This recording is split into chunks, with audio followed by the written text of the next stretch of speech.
Bonjour, moi c'est Manon et aujourd'hui je vais vous expliquer le principe de fonctionnement des installations autonomes, c'est-à-dire les installations hors réseau national pour le continent africain et les dom-toms.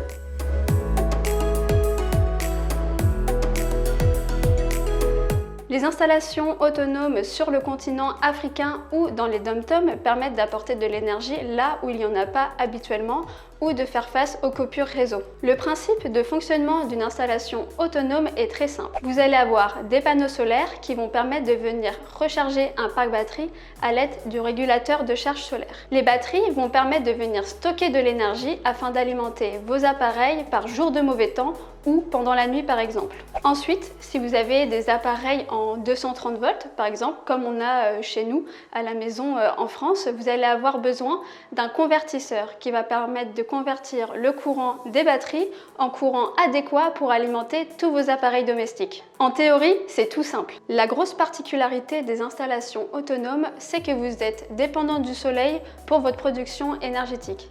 Ainsi, lorsqu'il ne fait pas très beau, que le soleil n'est pas présent, il faudra faire attention aux appareils que vous allez utiliser.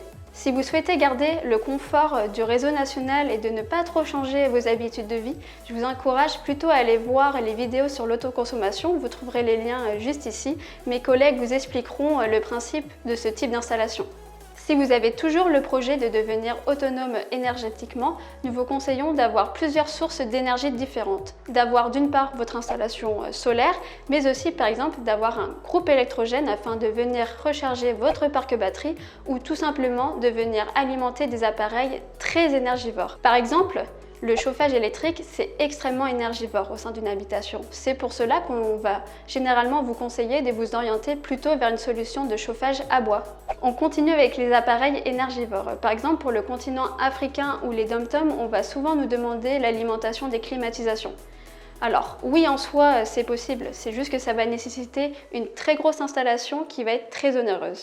Alors, si l'aventure de l'autonomie solaire vous plaît, je vous invite à remplir notre simulateur solaire en ligne qui est gratuit. Vous trouverez le lien du simulateur juste ici ou sinon en description de la vidéo juste en dessous. Vous allez y indiquer toutes les caractéristiques techniques de votre projet, que ce soit les appareils que vous souhaitez alimenter, l'inclinaison de votre toit ou encore votre localisation. Et ensuite, on s'occupe du reste.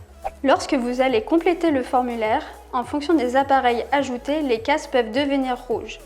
Cela signifie que l'appareil est très énergivore et donc que le budget de l'installation solaire sera beaucoup plus important.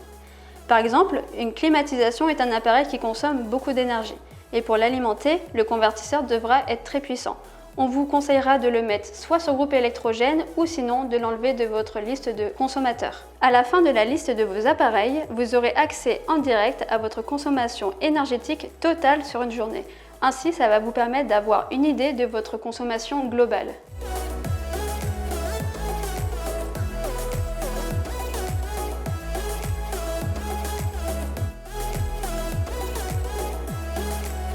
Maintenant, vous avez toutes les clés en main pour remplir notre simulateur solaire et devenir autonome en électricité. À bientôt pour une nouvelle vidéo.